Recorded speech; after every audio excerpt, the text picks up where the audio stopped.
সমস্ত অধিকার ছিন্ন করে বাঙালিকে রাষ্ট্রহীন করার নোংরা ষড়যন্ত্র করা হচ্ছে। এর প্রতিবাদে তীব্র আন্দোলন গড়ে তোলা হবে।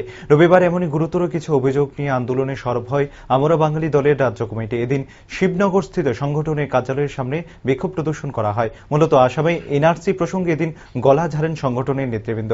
এনআরসি প্রয়োগের ফলে অসমে লক্ষ লক্ষ লোক পরিচিতির চিহ্ন হয়ে পড়েছে বলে অভিযোগ তোলেন আন্দোলনের বক্তারা। অভিযোগ করে বলেন, বাঙালিদের সমস্ত অধিকার থেকে বঞ্চিত করে রাখার স্বার্থে এই এনআরসি প্রয়োগ, যার প্রতিবাদে ধারাবাহিক আন্দোলন চালিয়ে যাবে সংগঠন।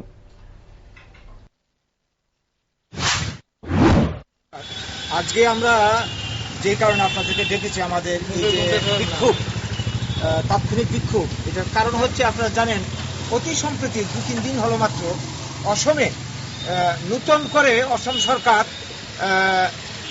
এখানে ডিটেনশন ক্যাম্প, পৃথিবীর দ্বিতীয় বৃহত্তম ডিটেনশন ক্যাম্প অলরেডি তৈরি করা হয়ে গেছে। তো যাদেরকে তারা ডিপুটার হিসাবে এ পর্যন্ত চিহ্নিত করেছে 90,000-এর উপর বাঙালি ডিপুটার। এর আগেও ডিটেনশন ক্যাম্পে ডিপুটার ছিল, তো তাদের নামে মামলা ঝুলছে নাগরিকত্ব চিহ্নিত করার জন্য এই 90,000 ডিপুটারদের বাঙালিদের। তো এই যে নতুন করে সরকারের উদ্যোগ, অসম গভর্নমেন্টের উদ্যোগ, তারা যদি নাগরিকত্ব প্রমাণ করতে না পারে, যাদের উপর মামলাটা ঝুলছে, আগামী দিনে সবাইদেরকে ডিটেনশন ক্যাম্পে ঢুকতে হবে। 90,000 উপর মানুষ, একটা দুইটা মানুষ নয়।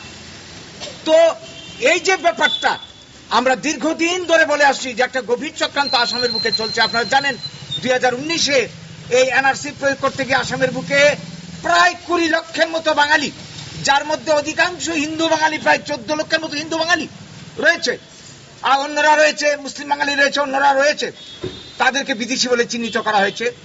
যারা দীর্ঘদিন ধরে আসামের স্থায়ী বাসিন্দা, বাপ ঠাকুরদার আমল থেকে শয়ে বছর ধরে যারা আসামের স্থায়ী বাসিন্দা। আসামটা তো একসময় ছিলই না, এটা বাংলার অঞ্চল।